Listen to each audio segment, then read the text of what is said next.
আসসালামু আলাইকুম গাইস, আপনারা সবাই কেমন আছেন? আশা করি সবাই ভালো আছেন। আলহামদুলিল্লাহ আমিও ভালো আছি। আমি আপনাদের মধ্যে নিয়ে আসছি সিবিবিসি ওয়ারিং কীভাবে করতে হয় বাথরুমে। দেখেন, এটা হচ্ছে গিজারের লাইন, এটা পলসাদের গিজারের লাইন, এটা হচ্ছে আপনার শাওয়ারের লাইন, এটা মিক্সার লাইন কনসিস্টেন্ট করে বলে। এটা হচ্ছে আপনার বাথরুমের কল, মিক্সার বা বাথরুমের টেপ ইউজ করতে পারবেন। এটা হচ্ছে ওয়াশিং মেশিনের লাইন, আর এটা হচ্ছে পানির বেসিনের আউটলাইন। এটা হচ্ছে বারান্দার আউটলাইন, আর এটা হচ্ছে আপনার বাথরুমের ফ্লাশের লাইন, আর এটা হচ্ছে বদনির লাইন। কেমন হচ্ছে ভুল ত্রুটি হলে ক্ষমা করে দিন, এবং ভুল ত্রুটি হলে আপনারা কমেন্টের মাধ্যমে জানাইন কাজটা কেমন হয়েছে। আর এটা পানির লাইন বাইরে চলে গেছে ওয়ালে। এখন আমরা যাব কিচেনের লাইন। এটা বাথরুম থেকে অ্যাটাচ করে দিয়েছি।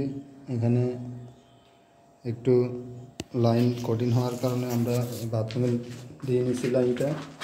এটা হচ্ছে আমাদের পলসাদের লাইন। এটা আমরা অফসাইডের মাধ্যমে টির মাধ্যমে এটা করে নিয়েছি।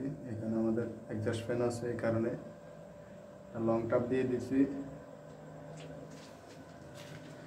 এটা হচ্ছে আমাদের নর্মাল বাথরুম, এটা বেসিনের লাইন। এটা হচ্ছে আমাদের শাওয়ারের লাইন, ওইটা কমে। কাজটা কেমন হয়েছে আপনারা জানাবেন। ভুল ত্রুটি হলে কমেন্টের মাধ্যমে জানাবেন। এখানে কলাম আছে, এই কারণে আমরা পিলারের কারণে এখানে পিলারটা কাটি নেই, নিচ দিয়ে কাটিয়ে এইভাবে নিছি।